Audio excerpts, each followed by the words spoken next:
Control Poser podcast, a podcast by the International Institute for Strategic Studies and funded by the European Union Non-Proliferation and Disarmament Consortium. In this season of the podcast, one of our three rotational hosts will guide you through current challenges faced in arms control. Hosted by either Timothy Wright, Fabian Hinz, or myself, Wolf-Christian Pies, we will cover various timely challenges and issues in the world of arms control. Our podcast will cover topics ranging from new technologies, the diversion of firearms, to missile programs and technologies or sanctions regimes. So, without further ado, let's get started.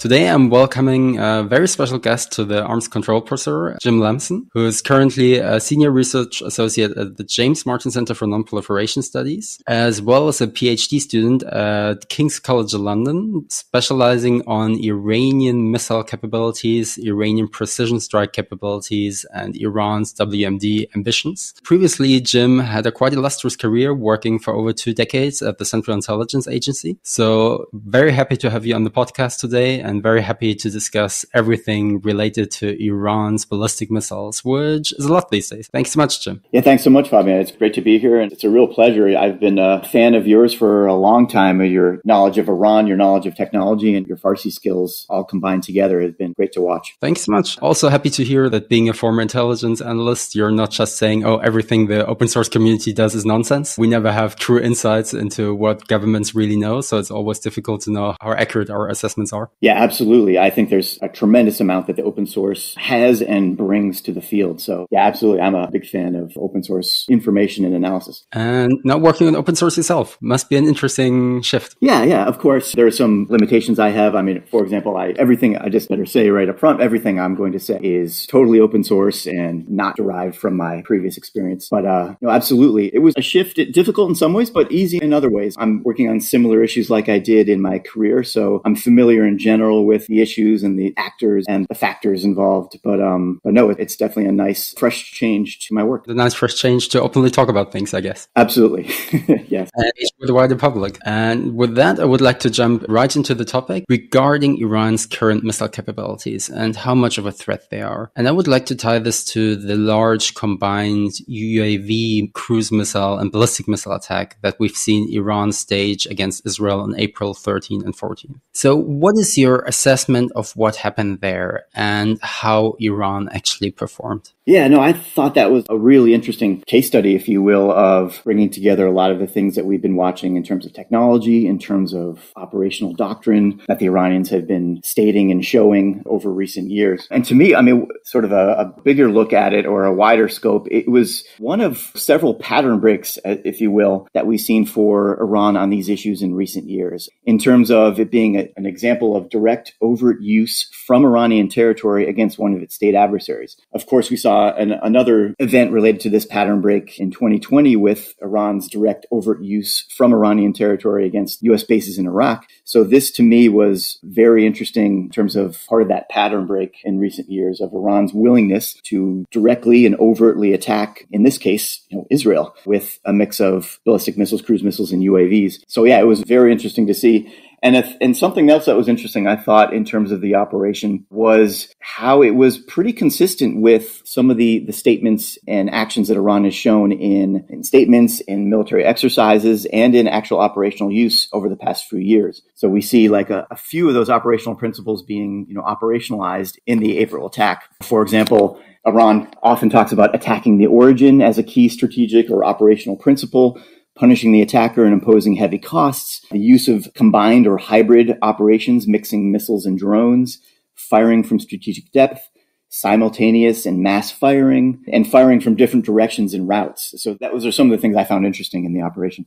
So you said it was a pattern break. I remember people were always saying, Iran is willing to fight Israel down to the last Arab. It's all via proxies. And then you had these two as you mentioned, very peculiar pattern breaks of the killing of Soleimani and the killing of Zohedi. Why do you think that is from a political point of view? Do you have an explanation for that or some informed guesses? For why Iran has shifted to the willingness to directly and overtly attack its state adversaries? Yes.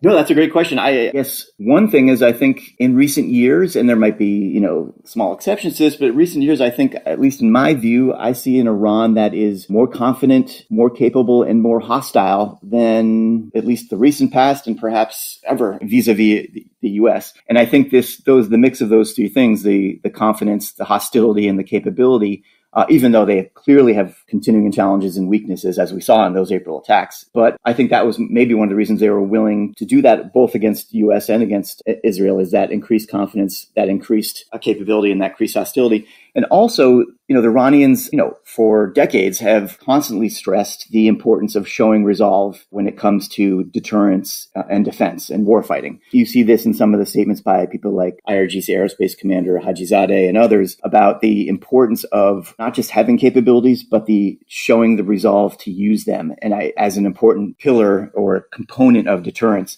So I think that played a role as well. They had to show the resolve to retaliate, to respond to what they saw as major attacks against their national security interests. I mean, that makes a lot of sense. We've seen that increased willingness, perhaps getting a little too ahead of themselves in terms of capabilities, but we're going to talk about that as well. But first, I would like to ask you, what's the thing that surprised you about the attack in terms of the decision itself to launch, the size of the attack, or the composition? I mean, you've already said that it actually was quite similar to what the Iranians had practiced before and had been talking about before for quite a while. Yeah, no, good question. Yeah, so I guess I had maybe three surprises. One was, as we talked about, the direct overt attack against Israel from Iranian territory. That was surprising. The second was, and you just mentioned, sort of the volume of the missiles and drones used in the hundreds. Reports of 120 ballistic missiles, hundreds of land attack cruise missiles, and suicide drones. And then I was surprised, to be honest, by the lack of effectiveness, at least from what I've seen, in terms of most of those systems being intercepted or failing to reach their targets. I've seen the reports of at least a handful of ballistic missiles getting through, but at least from what I've seen, the sheer number of especially the cruise missiles and UAVs being intercepted, and then the sheer number of ballistic missiles that were either intercepted or failed to reach their targets or failed to launch, from what reports say. That was surprising to me as well. Yeah, what do you think? For me, I once said it like this. If someone had asked me a year ago what would happen if Israel launched an all-out attack against Iran's nuclear facility and Iran would retaliate, apart from the lack of major Hezbollah involvement, there was just a little bit, but very minor. This is basically what I would have said. This is what it would look like. So a major combined attack, timed for simultaneous impact. But I wouldn't have expected that kind of scale after the killing of Zohedi. So that was something that surprised me. In terms of defenses, it was always a big issue of how effective Israelis' defenses would be. But then again, perhaps that's me listening too much to Hajizadeh and IRGC propaganda all week. But I was also expecting them to be a little more effective. Mm-hmm. And I guess there also has been this general trend within the community or parts of the community to slightly underestimate the capabilities of modern missile defenses. I think I might have fallen victim to that to some extent as well. Yeah, absolutely. I think I did too. But I think that's also just a constant theme with watching Iran. I mean, I've focused most of my time on Iran, so it probably applies to other U.S. adversaries as well. But to me, it's always a mix of, when you look at Iranian statements, exercises, weapons displays, even operational use, it's always a mix to me of aspirational, emerging, and actual capabilities. Mm-hmm. And in many cases, as you've seen as well, it's hard to tell which. When they make a statement about a capability or a planned capability, is that is that an aspiration that we might see reach results in 5 to 10 years? Is it an emerging thing that they're already in testing and maybe soon deploying to the operational forces? Mm-hmm. Or is it something that they do actually have a capability? And I think in a lot of cases, as I said, it's hard to tell which sometimes when we're listening to Iranian statements or seeing exercises or things like that. And this leads analysts to either overestimate or underestimate. And it's just hard to find that sweet spot of accurate assessments about current capabilities when it comes to Iran for those reasons. And another thing is there's a literature on whether to conceal versus reveal when it comes to, for example, your approach to deterrence. And I think we see that with Iran. They reveal a lot, or, sometimes, again, it might be aspirational versus, an emerging, not actual. But anyway, they often reveal a lot, but they often, and they say this, they intentionally conceal a lot as well in terms of the R&D and production side of things, as well as the operational deployment side of things. I think that is true. We can see that, for example, over the decades where we'll be surprised or by the unveiling of a weapon system or the use of a weapon system that wasn't, known before. So I think they do conceal and reveal, and to them it's probably a challenge of how much to conceal versus how much to reveal in order to try to deter. But yeah, that also just contributes to this issue of it's really hard to find that sweet spot between avoiding both overestimation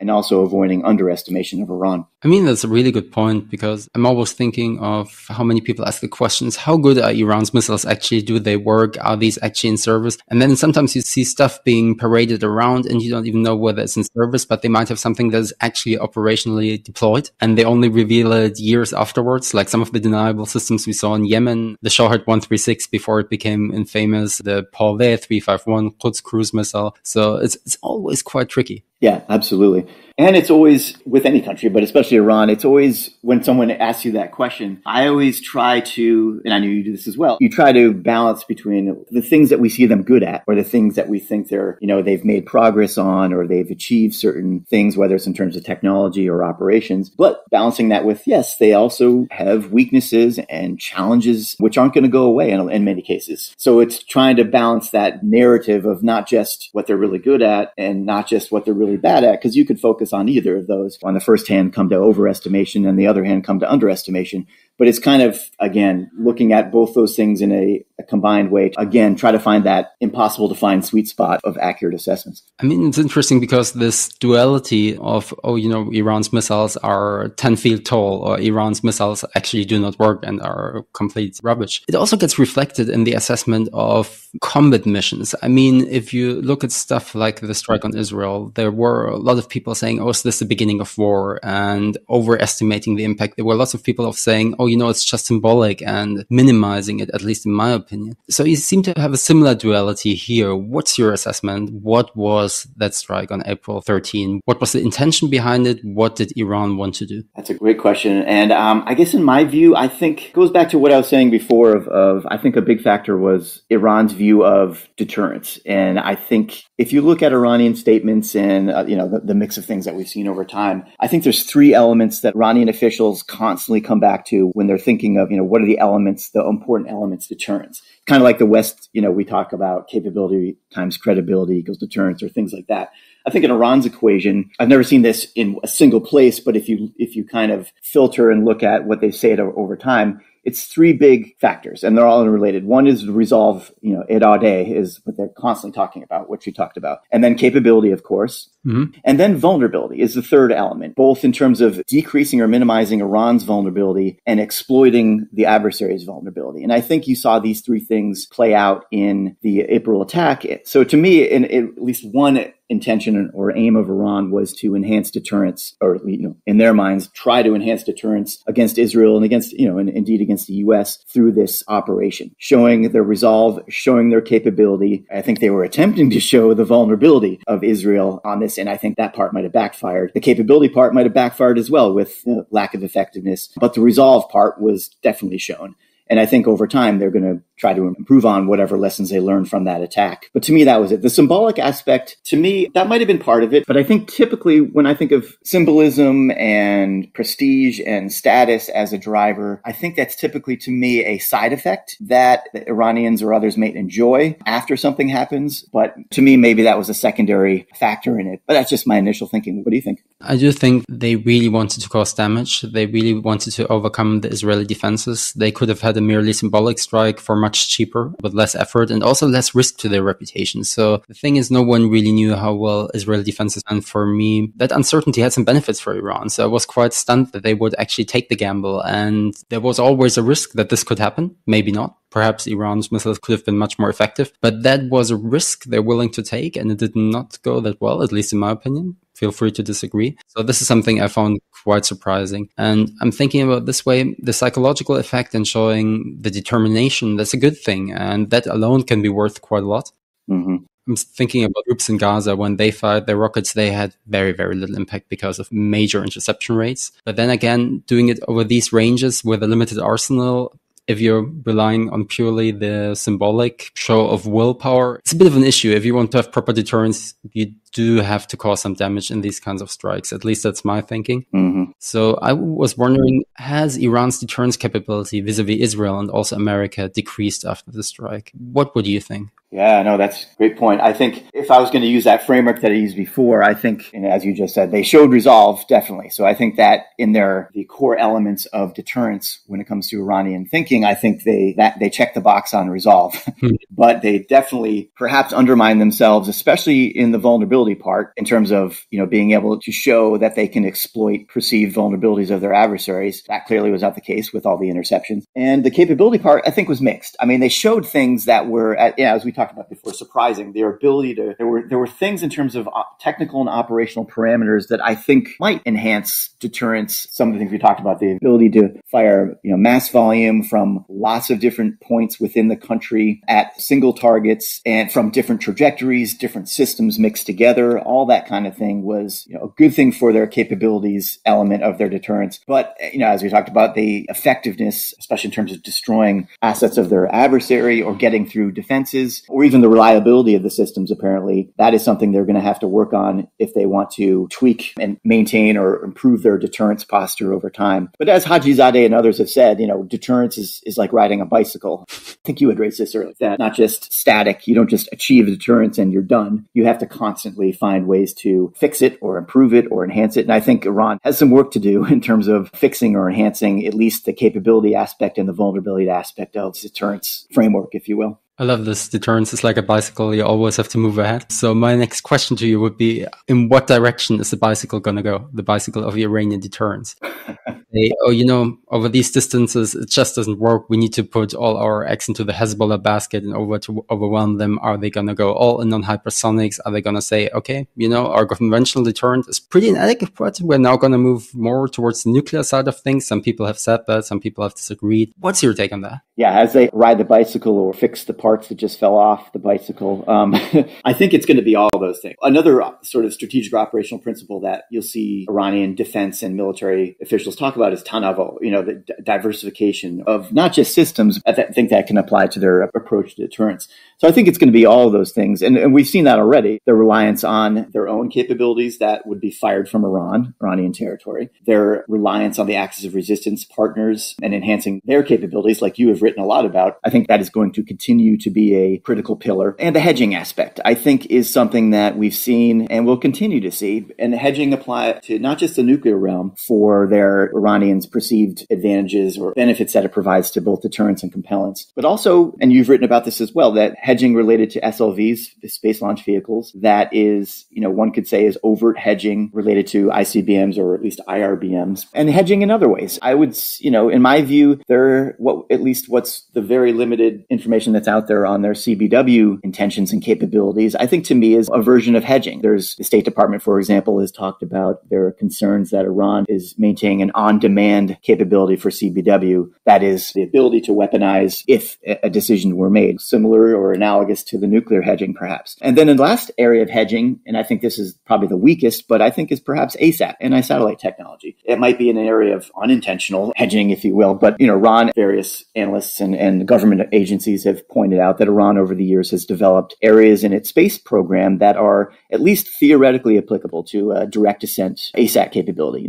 SLV propulsion, the ability to maneuver in a vacuum with upper stages, the ability to track satellites in orbit, things like that. So I think it's those three elements will continue to be key elements for Iran in terms of deterrence. It's enhancing the things it can fire from Iranian territory, enhancing the axis of resistance capabilities, and continuing to refine its hedging strategy. But what do you think? I totally agree. I also think it's diversification. And at this point, all of these elements of Iran's deterrence are basically locked in. I mean, these are large projects, large organizations. And for me, it's very difficult to imagine them just saying, we have built all of these missile bases. We have, I don't know how many thousands of people working in our missile industry. We're just going to say, okay, reaching Israel from Iran, that doesn't work that well. We're just going to do Hezbollah. I think it's difficult to imagine. If you look at the Iranian missile program themselves, they have some parts of it where I personally would say, do you still need that? Do you still need a full liquid propellant industry when you could do solid propellant missiles, which are much more easy to use when it comes to the operational level, but they're still keeping that. And I see a bit of like institutional dynamics here saying, okay, now everything is, you have a lobby and then you will find find reasons why I need to continue these programs. And all of these aspects, hedging, CBW, nuclear, hedging for longer range missiles, hypersonics development, the whole resistance axis project, they're going ahead full steam, so it's difficult to reverse course. So I guess that will be the thing they're going to continue to do. The ASAT thing you mentioned is quite fascinating. So I remember when Germany announced it would purchase the Arrow 3, I was looking at the great Arrow 3 patent that is out there with nice schematics and graphics of how it works and just thinking, oh, that really looks a lot like the upper stages of the ROM satellite carrier, or the ROSET, solid propellant motor, some cold gas thrusters for exo-atmospheric maneuvering. So do you think this is something they could go ahead with? Yeah, I think that would be a huge technical challenge for them, in a longer term project, if they made the decision. I haven't seen any evidence that they've made a decision to develop an ASAT capability. But the ingredients are there, at least in theory. But for example, how accurate and how precise is their ability to track satellites in orbit? I mean, we know that there is a Defense Ministry facility, and their IRGC has also stated that it has the capability to track satellites in orbit. But how precise and, is it enough to support an ASAT capability? And then the seeker, or the terminal aspect of an ASAT capability, that might be a huge challenge as well for them, space-based seekers, or whatever method they're going to use to be able to attack satellites in the terminal phase. So I think that would be a huge challenge. And I definitely don't, back to our conversation about over versus underestimation, I definitely do not want to overestimate or hype the Iranian ASAT threat. But I think those ingredients are there. And even, as you mentioned, organizational drivers that would, at some point maybe push them there. But yeah, no, I think that would be a huge challenge for them. I guess so. Talking about slightly more advanced capabilities that we're already seeing, you mentioned the hedging program, as you called it, the RGC Solid Propellant Space Program. What do you make of the current status of the program, and what do you think its intent is? The RGC program specifically? Yes. Okay. Yeah. I mean, the space program, been a long time watcher of it as well. It has been something very interesting to me over time, because they clearly have genuine civilian goals in general for the National Space Program. And the IRGC program, I think one thing I'd say about them is that they have, in recent years, in my view, they're more coordinated now and more integrated now with the National Space Program under the Supreme Space Council, under the Armed Forces Supreme Space Council, which is chaired by the Armed Forces General Staff Chief, and the Iranian Space Agency. And we see more integration there in terms of the IRGC's role, in terms of coordinating with MODAFL and with the ISA and with other space agencies, launching ISA satellites, etc. So there is I think, an element, perhaps small, of the IRGC space program that is integrated into the larger national space program, which has both civilian and military goals. But then there's, of course, the military aspects of the IRGC space program, and in particular the SLVs, and to a lesser extent, perhaps, their imaging satellite interests. But yeah, if you look at the history of the IRGC space program all the way through, from the 2000s, at first seemed to be intended as creating a solid propellant long-range missile to target Israel in particular. And then with the 2,000-kilometer range limitation of I think it was the early 2010s or around there, then it shifted to focus on SLVs. But I think those SLVs are both, we talk about dualism, I think the IRGC SLVs are intended as a genuine space launch vehicle to put satellites into orbit, whether those are IRGC developed satellites, whether those are ISA developed satellites, but also the hedging aspect, to give them the choice, to give them the option to develop and produce long-range ballistic missiles if that decision were made in the future. So that's my current take on that. And they definitely have some ambitious goals in terms of the GAM family of SLVs that they're developing, multiple stages, very large rocket motors. It's going to be interesting to see how this progresses in the future. What are your thoughts? Well, basically the same as you. So something we can also talk about, the new 1,800-page biography of the founder of Iran's missile program, so to say. I found some of the quotes in there quite interesting when basically they were talking about this work, and then the supreme leader complained that he had told Moghadam, the founder of Iran's missile program, there was a 2,000-kilometer range limit. And then on the same page, you have this quote by him saying, okay, we will put another stage on it and it becomes a satellite launch vehicle. I mean, a lot of people have said that ICBMs get converted into satellite carriers, but not vice versa. And that might actually also apply here, but just at the very, very early development stage. So I do think that it's a genuine attempt to get a space launch capability. And I mean, these have major military implications as well. If you look at the ISR requirements for long-range precision fires, as the Americans Americans would call the use of long-range ballistic missiles with precision-guided and cruise missiles. You would need some sort of capable ISR assets. Space-based would be great in order to do these strikes in an effective manner. Satellite communication, another issue. And I mean, the IRGC and the Iranians in general have talked about all of these capabilities they want to build. Very, very ambitious, of course. So I think that is a part of it, but I also think that it is a long-range hedging capability as well, with them developing the technology to build these kind of missiles in case there is a political decision to change the self-imposed 2,000-kilometer range limit. And I mean, they have threatened to basically abrogate that self-imposed limit quite a few times, sometimes directing the Europeans with changing their strategic outlook and building missiles with range to hit Europe. But so far, at least to the public knowledge, they haven't tested any missile to that range. I'm not sure whether that's going to change or whether they will keep it like that. You think that 2,000-kilometer range limit will remain for the time being, or could there be any changes in the future? That's a key question, a key issue. I don't know. I think some of it depends on what we talked about a little earlier in terms of how they think, how they need to refine or improve or fix their deterrence posture. If they come to the conclusion that indeed that 2,000-kilometer range limit is an inhibitor on their maintaining deterrence, then yeah, we could see at least a confidential relaxing of that limit and tests being done. Or they just continue with their current hedging strategy and develop and eventually flight test some of these 3 or 4 stage large solid SLVs. And once they get to that stage of actual flight testing, perhaps that itself will enhance in their minds their deterrence strategy without having to weaponize or put an RV on top of that and test it as a ballistic missile. But yeah, that'll be interesting to see. One way of reaching Europe is to increase the range of your missiles. Another way to reach Europe is just to ship the missiles to someone else who will fire them against a European country. Leading me to my next question. What do you think are the chances of Iran supplying ballistic missiles to Russia? So we had all of these press reports saying that there were negotiations going on, basically for short-range solid propellant, precision-guided missiles that the Russians wanted to buy. Then we had some reporting earlier this year saying, some have already been transferred, but not a lot has happened. So we saw this massive transfer of Shahed 136 one-way attack UAVs to Russia. We saw the complete transfer of technology for Russia to build its own factory in Alabuga.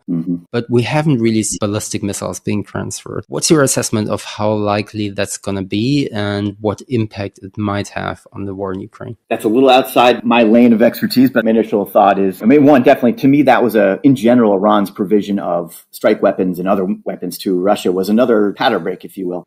Iran as a supplier to Russia rather than as a recipient, something that's definitely different pre-2022. I'm confused about the situation with the ballistic missiles. There's been, as you've seen, a lot of fragmentary reporting over the last year, at least a year, of intentions to supply and actual negotiations and agreements, and even at least one report about hundreds have already been transferred. But as you said, we haven't seen any evidence of those transfers at this point. And whether those are going to be Fateh 110, which it sounds like that's probable, whether they talked about the Zulfiqar as well as being possible, but I did see some reporting that the Iranians were perhaps hesitant about providing that or potentially due to the blowback. But I'm not sure what the blowback for a 300-kilometer range system versus a 700-kilometer range, what the difference would be really in terms of that. Yeah, so if and when those are actually transferred, whether, in the hundreds, sounds like it might be. The impact to the Ukraine war, not sure. Whether that would be, just mixed in with other missiles that the Russians are already launching at Ukraine. But at least in terms of qualitative changes, I'm not sure what that would add over the types of missiles that Russia already has, of course, which are in many cases way more advanced than Iran's. But in terms of quantitative, I think that would be maybe the biggest impact of adding to the Russian arsenal, replenishing their stocks of missiles and things like that. But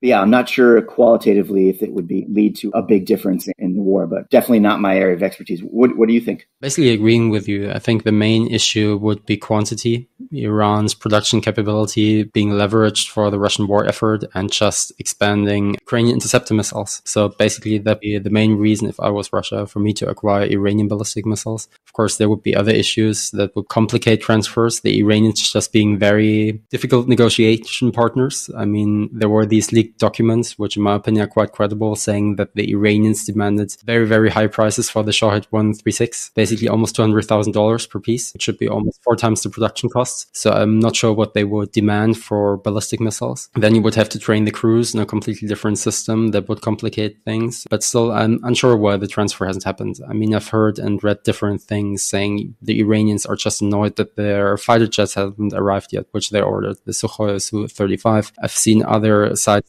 it was actually the Russians who were reluctant because it could be basically basically a decision that would spark an escalation of Western supplies of short-range ballistic missiles like the ATACMS, but now that has already happened, so it wouldn't be a main reason anymore. So I'm not entirely sure why it's happening, and I would perhaps add the one thing I found interesting is we saw all of these Shahed deliveries, and then there were lots of talks about how there would be more cooperative partnership between the Russians and the Iranians when it comes to UAVs, battlefield experiences from the war in Ukraine directly entering Iranian development and production. You have these leaked documents showing all kinds of different systems that the Russians might employ, tactical systems like the Shahed 101, but we haven't really seen a lot of these. So I'm not entirely sure what the current status of the cooperation is, but lots of people have asked what Iran could receive in return from the Russians if they decided to export ballistic missiles, but also what they will receive in return from the Russians for the Shaheds. And of course, there are some obvious answers, lots and lots of money, some jet trainers, some jet fighter jets, perhaps some more conventional capabilities, which the Iranians try to build but are not that good at, tanks, warships, etc., etc. But in the ballistic and cruise missile field, what kind of assistance could Russia provide if it wanted to? What could the Iranians be interested in? I mean, theoretically, it could be a lot, an extensive range of things that they could want or benefit from Russian assistance and expertise. If you look at all, long-range strike in general, I think Iran could benefit from Russian assistance or expertise in, over-the-horizon targeting, whether that's against land targets, but especially against naval targets. I think that's something that Iran will need as it moves forward, at least in things that it says it's trying to do. In particular, for example, anti-ship ballistic missiles, something that Iran has worked on for a long time, one of the only countries in the world that does. But I think they could benefit from whether it's guidance and control, whether it's targeting aspects, whether it's other aspects of anti-ship ballistic missiles that they could learn from Russia or that they could jointly work on together, because Iran is not new to the ASBM arena. You mentioned Moghadam's book about Moghadam, Marde Abadi. One of the interesting things I saw on that was Iran's entry into the ASBM arena. A surprise to me was its first step was converting the Tondar 69, what the U.S. calls the CSS-8, or the Chinese B610 that Iran received from China in the early 1990s, converting that to a anti-ship ballistic missile as their first step towards anti-ship ballistic missiles. And then, of course, since then, we've seen the Fateh family ASBMs. We've seen liquid ASBMs based on the Ghadr, for example. So I think that is an area where they have challenges,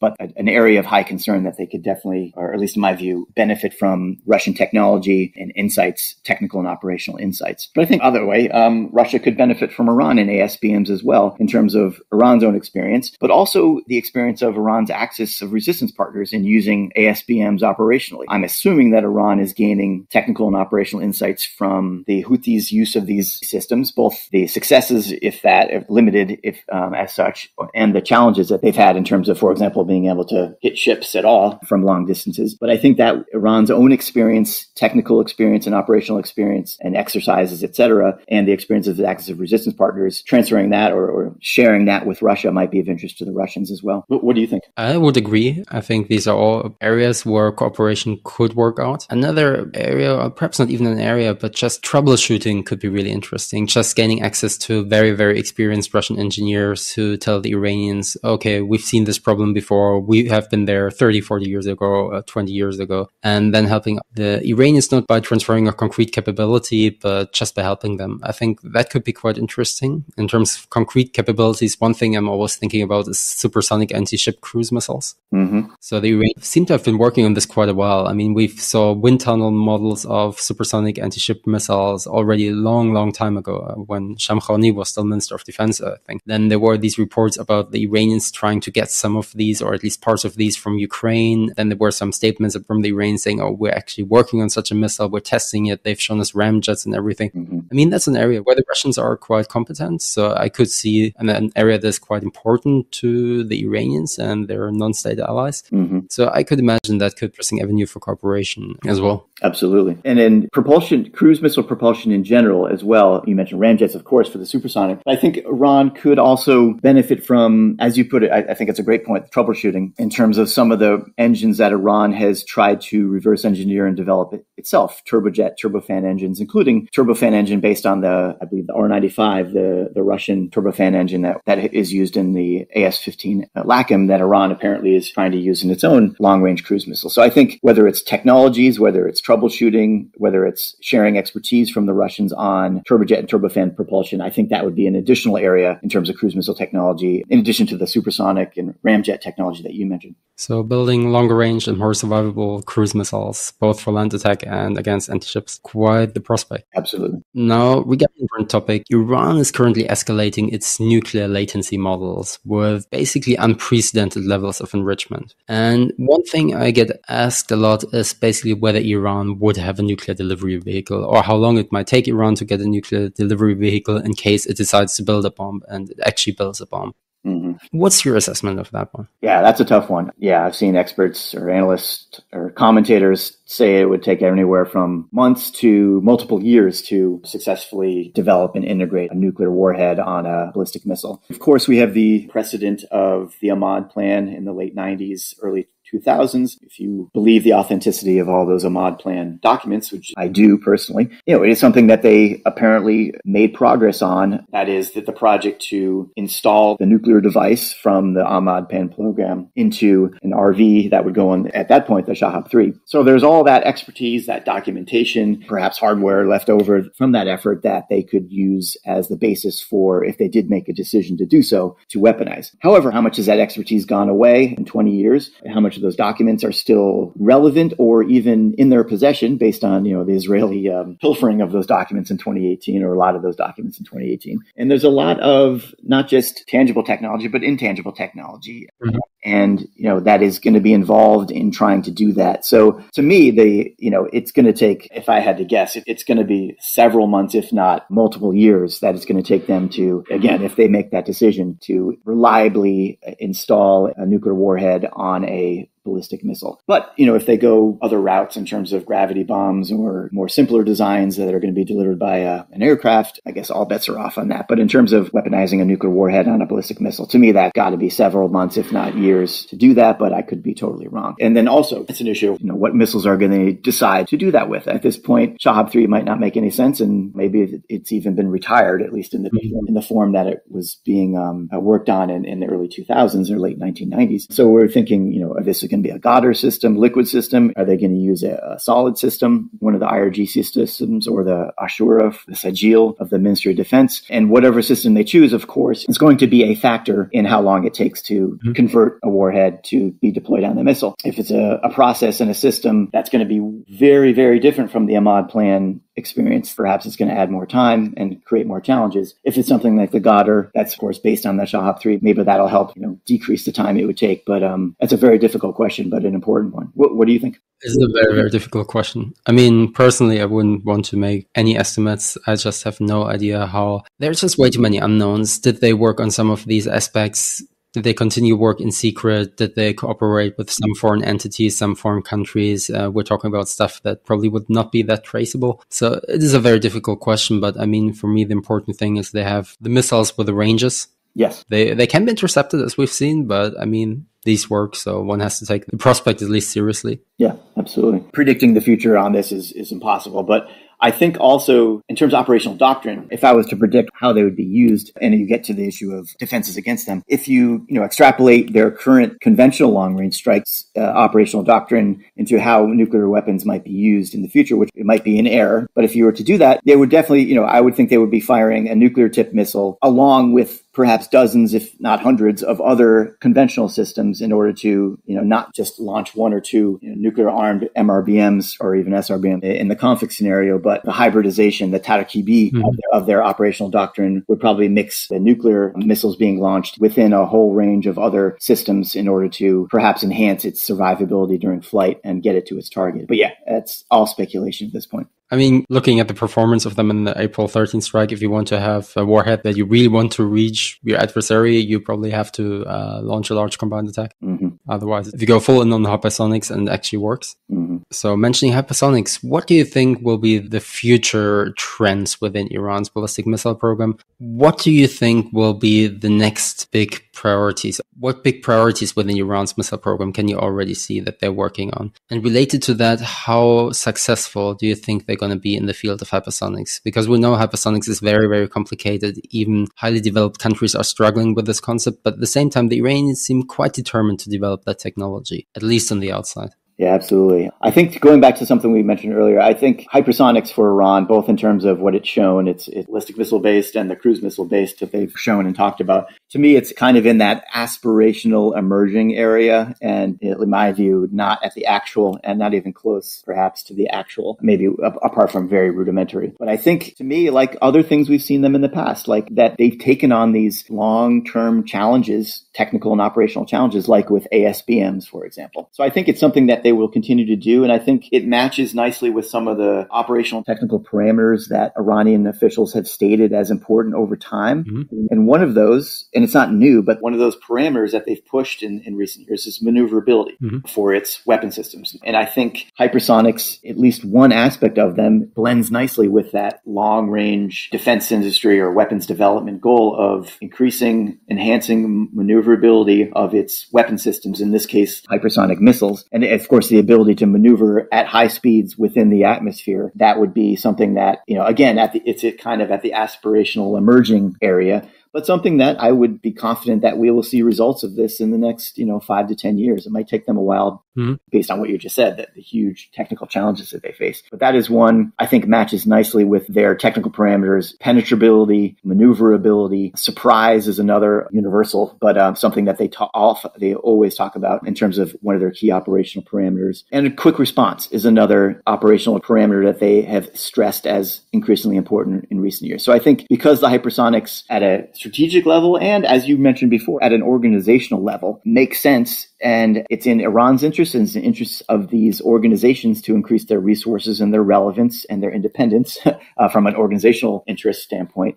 I think hypersonics have a future in Iran, but they will be facing big technical and operational challenges in terms of developing, producing, and deploying those systems. But what do you think? So still a long road ahead. No, I would agree with you. I think it's locked in. These institutions working on missile development have to remain relevant. And I think one thing many Iran observers don't get to the fullest is just the level of ambition they have. And how their level of ambition has been proven to be the right level. If you think about where Iran was in the 1980s, a lot of what they're doing now would have seemed utterly mad if someone had told the Iranians in the 1980s, at one point you're going to build precision-guided missiles with ranges of 1,750 kilometers, anti-ship ballistic missiles. These projects would have seemed wildly ambitious back in the day, but in the end, they achieved them, perhaps not to the same quality as other countries, but still they were quite successful. And I think if that's your mental background, so to say, as an Iranian decision maker, you might be inclined to take bigger development risks and go for higher ambitions than other countries might. And they're very systematic when it comes to developing these things. They are big on roadmaps, Nagshera. They use those in missiles and drones in the space program, all kinds of things, where they set out, driven by strategic factors based on threats, based on interests, based on the future of warfare. They will create these roadmaps, as you said, a lot of which will result in systems that took longer than perhaps other countries or are not as reliable or as quality as other countries, but they pursue these very systematic roadmaps of incremental improvements in systems, in technologies. And then another thing that they constantly do is that they stress is developing families of systems based on a single platform. And you'll see Iranian military and defense officials talk about this principle or this approach. And I think the hypersonics is an outreach of that. I don't think these hypersonic systems came from the drawing board or 100% from the drawing board. They were developed based on incremental achievements and progress that they had made in solid propellant missiles and warhead technology, etc. So I think they're an outgrowth of that, and based on that family, we'll probably see incremental improvements to various aspects of the hypersonic missiles that they're developing and showing over time. And the ones that we've seen so far are probably like the first stage, the very rudimentary stage of things, but we'll probably, like we see with all of their other families of ballistic cruise missiles, UAVs, SAMs, etc., we'll see incremental improvements in these families of hypersonic missiles as well. I think that's a really, really good and important point. I mean, the Iranians love their incremental development approach. I think it's always a bit unfortunate because a lot of times the Iranians will unveil something new, and then you have sometimes local media or international media exaggerating the type of system. And then people will doubt whether Iran is even capable of these kind of things, or will think that the hyperbole is basically an inherent feature of the Iranian development landscape. It might be of the media landscape sometimes, but not really of the development landscape. But when you look at the actual development stuff, it's very, very incremental, and you can basically trace the lineage of systems back decades and really see all the 20 steps in between. I think it's a really, really good point. Yeah, absolutely. And that's a good point you raise about what they show, like in the responses to what they show over time. Because I've seen both ends of the spectrum of reactions to what they display. Like I've seen people go way on the other side of threat hyping or just exaggerating or overestimating. Like, wow, they just showed this thing. This means that Iran is 10 feet tall, as you would say before. And then the other thing, they might see a piece of wiring that's poking out or some other technical aspect that doesn't seem quite right in terms of their first display of a new weapon system. And then it's underestimated in terms of, oh, look at that. They're terrible. They can't produce anything of quality. And it's really in the middle because it's not the 10 foot tall, but it's also not, what they've displayed it for the first time might just be the initial prototype, and they're doing it for deterrent reasons or for status reasons, whatever. I think one thing you can assume with Iran is that you're going to see better versions of that in the coming years. It may take them a little while, but you'll see better versions of that. And we've seen that in the decades of evolution and trajectory of Iran's missile and drone programs, I think. One really good example, and feel free to disagree, in my opinion, is the Fatah 1, where Iran unveiled this missile and used them hypersonic. And then there was this large discussion, does Iran have a hypersonic missile? Does Iran not have a hypersonic missile? And the way I interpret it is basically that's an outgrowth of an existing family. In this case, the Khyber Shekan, the IRGC line of missiles, that has apparently some maneuverability in the terminal phase and some exo-atmospheric maneuverability, so a very logical gradual development step.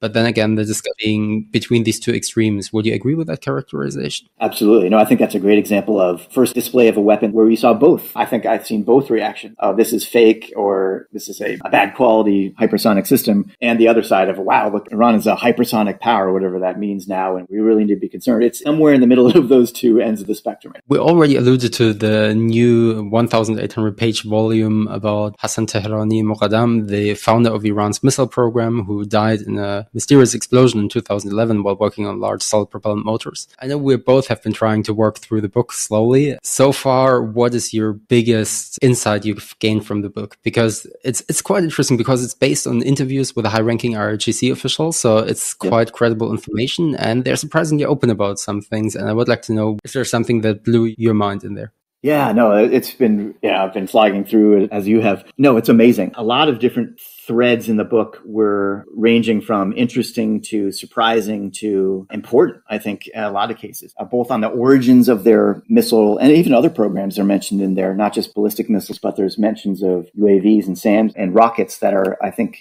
valuable additions to the data set and the trajectory and the evolution over time. I mean, it goes all the way to early 2020. So there's a lot of even post-Moqaddam insights that are really useful. But there's tons of data points that are great on organizations and people. We talked about that. It's important to look at the organizational level of things. And there's a ton of insights, in my view, on the origins and trajectory of some of the key organizations out there that still exist today, seeing in the book when they were created, why they were created, how they evolved over time, who their leaders were. This is all in the book. But to me, one of the most interesting things was their approach to weapons development and acquisition from the 80s to the 2020s. It's very IRGC focused. So there is a bias toward IRGC just based on the theme of the book and the people they interviewed. So there's not a lot on the defense ministry efforts, but there are great insights on the defense ministry efforts in there. And there's programs in there that I didn't know about as well, that even some of them are dated. They give you a sense of some of the things we see today, where they came from. So for example, the Tondar 69, the B610 SRBM that Iran purchased from China, they negotiated during the war in the 1980s, but weren't able to get them until the early 1990s. Seeing the details about those negotiations and then the receipt of those missiles, and then importantly, what they did with them after. At least in my view of reading it, they quickly saw how the Tondar 69, which is what Iran called the B610, had huge operational disadvantages in terms of the huge logistics footprint, the huge number of people that were needed to operate the missile. It just created an operational vulnerability, and the Iranians saw that. So I'm not sure how important it was ever to their missile forces. But seeing what they did with the missile afterward in terms of their own innovation, if you will, with a small I, but innovation nonetheless, they took that and they, as I said earlier, converted it into their first ASBM. They took that and they took the guidance and control system and used that to convert the Zelzal unguided rocket to the Fateh 110 ballistic missile, which, as we've seen, has its whole family now. They also developed their own extended range version of the Tondar 69 to 180 kilometers. They didn't end up deploying it, but those are three things that they took the B610, the Tondar 69, and did these experimental, innovative things with it. And there's lots of details in the book about that. So I thought that was one area of interest. One other thing I'd highlight right now is the parallelism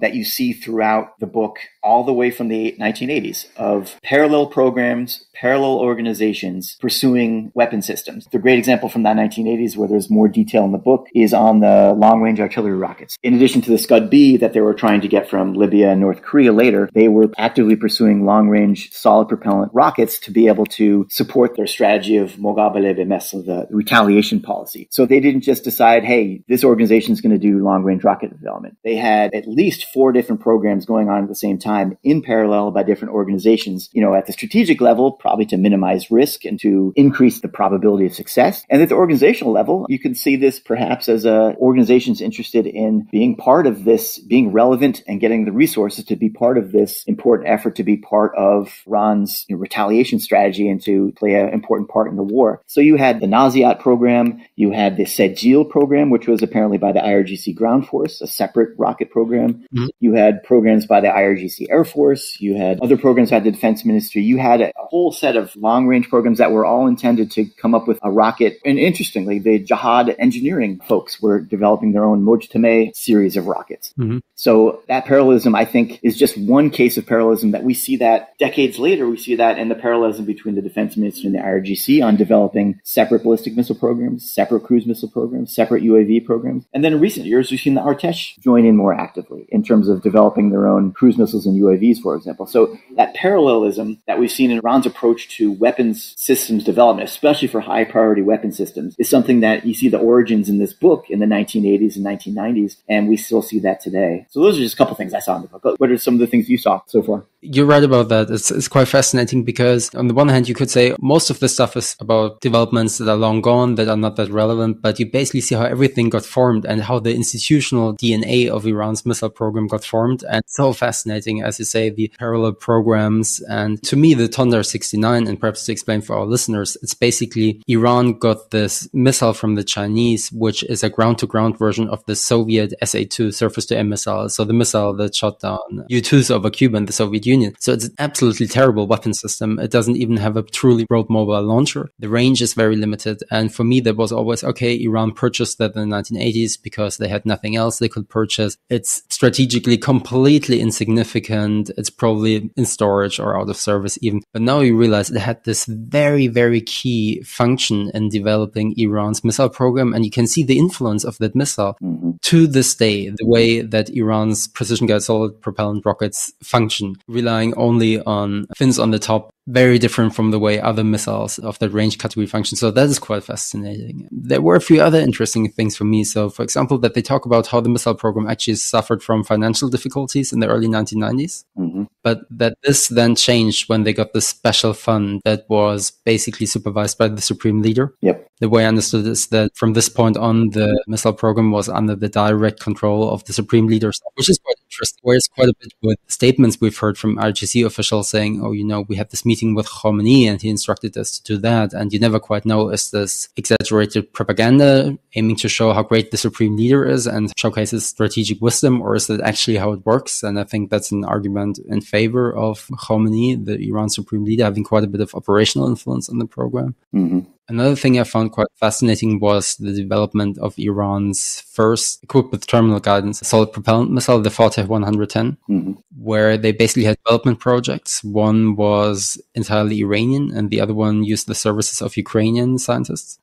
And I found that quite fascinating because you always have this idea that when you have foreign assistance, you will have a system that is somehow similar to the foreign country that is providing the assistance, or a system fielded by that country. And the Fota 110 doesn't look anything like any Soviet or Ukrainian system, but still you had foreign scientists involved in that. So that's something I found quite intriguing in the way that we have to think about foreign assistance. And perhaps a third point, I'm really, really interested in the resistance axis and the proliferation of these systems. Mm-hmm. They talk about the Fajr 5 artillery rocket, which again is quite well known, has been delivered to a few groups in the regions. But the way they describe it was that this system in particular was developed based on the requirements by Lebanese Hezbollah. So basically built an artillery rocket with a certain range that could be disassembled into parts so that it's easy to transport to Lebanon. And that is quite interesting because we kind of know that Iran has this approach of developing stuff specifically for its non-state actor allies, but apparently that approach has been going back all the way to the 1990s. And the way they talk about building Hezbollah's missile force as a mirror image of the Iranian one is also quite interesting. Basically starting not with transferring fancy capabilities, but saying you need to get organized. You already have 122 millimeter Grad rockets, but you're just deploying them. You have to start from the beginning. Organization is the first step. And once that is done, we can transform more advanced capabilities. And then basically, at least the way they portray it, is building up Hezbollah's missile force as a mirror image of the Iranian missile force. That was quite interesting as well.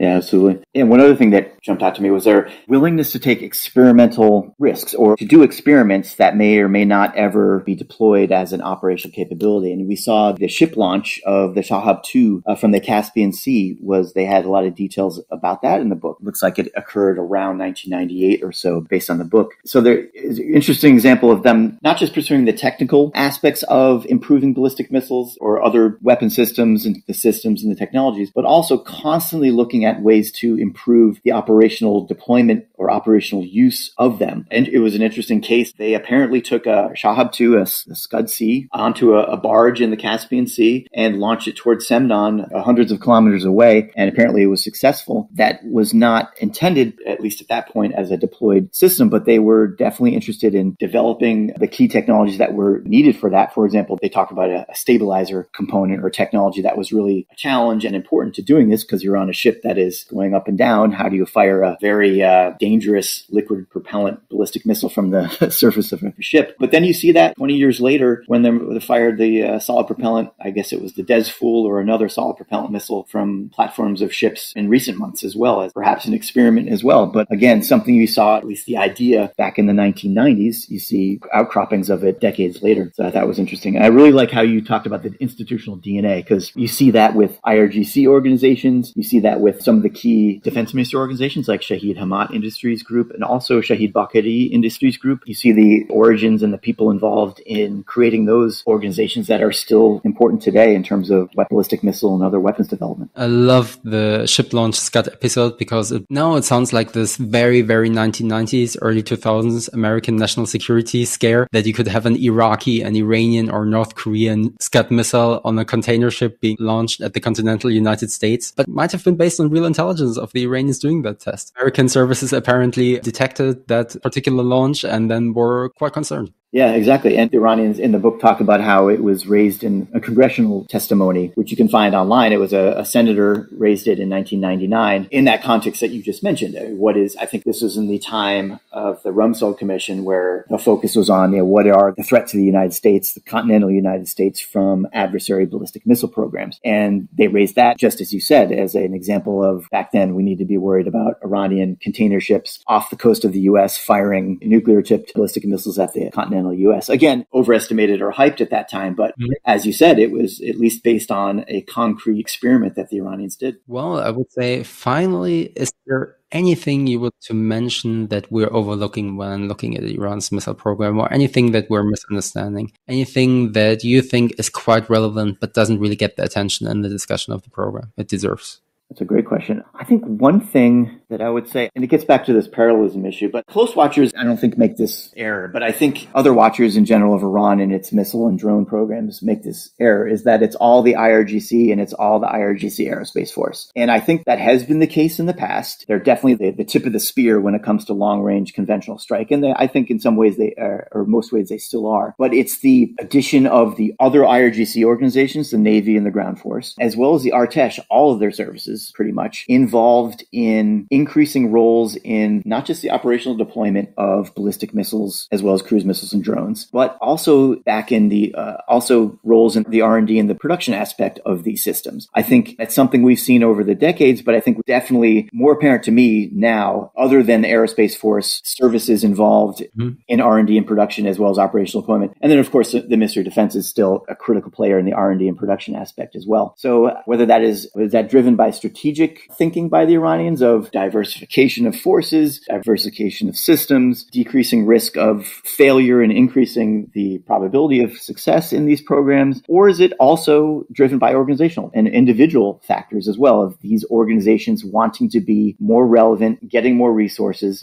and gaining independence and being part of the R&D and production of these systems, as well as being operationally deploying them as well in their own forces. I think this increasing role of parallel organizations in all those aspects, to me, is an important theme that I think will only increase over time with Iran's weapons programs and their deployment. What do you think? The Artesh seems to be getting into the strategic game. If you look at some of the underground facilities they revealed not so long ago, which is a new development. I mean, we hadn't seen these kind of strategic underground facilities operated by Artesh, Iran's regular military, before. Their use of long-range strike drones is interesting. There was one report saying that an Arash-2, so basically a long-range suicide drone that is associated with the Artesh, might have been used in the strike against Israel. Whether that's correct or not is unclear. The source is not that trustworthy. But I think we do very much see this trend when it comes to Artesh getting into the strategic business, and I do wonder how far it will go. Will they at one point get long-range ballistic missiles or not? Will be interesting. Yeah, absolutely. It also, you see statements from Artesh officials and from IRGC Navy and IRGC Ground Force officials talking about their role of their forces in deterrence.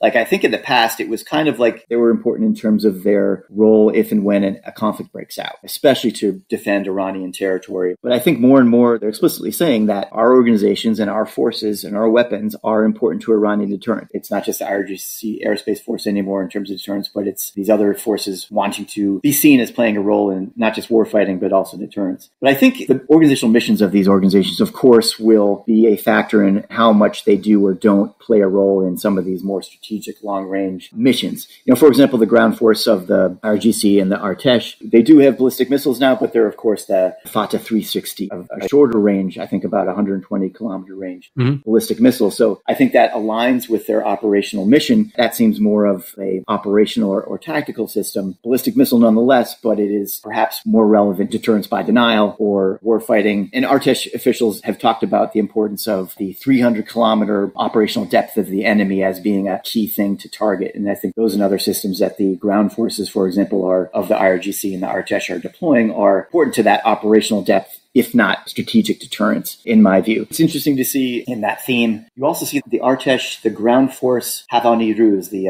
Army aviation folks, deploying and I think even developing their own rudimentary cruise missiles with hundreds of kilometers of range, the Haydar family. Yes. Which again, is just an interesting example of why did they jump into that? Why didn't they just buy Defense Ministry or IRGC cruise missiles, but develop and or deploy their own? Is that from a strategic thinking, top-down thinking that the decision was made to enter that realm? Or was that an organizational interest? Like, we want to be part of this long-range strike capability, so we're going to develop and deploy our own Haydar family of cruise missiles, or some mix of those or other factors. But that's just another specific example of the Artesh jumping into and getting into the long-range strike area. Interesting. Probably some serious inter-service rivalry going on there and competition. Absolutely. Yes. Well, thank you so much. That was very insightful. Thanks so much for taking the time and sharing your insights with us. As I understand correctly, you're working on a new report on Russian-Iranian cooperation. Yes, that's correct. We're, I think, in the later stages of publication, but we'll hopefully be putting that out in the next few months. Very much looking forward to that one. So, Jim, thank you so much for joining. Hope to talk to you again, then discussing all the future developments that will happen within a very short period of time, as always, with the Iranian missile program. But again, thank you so much for joining.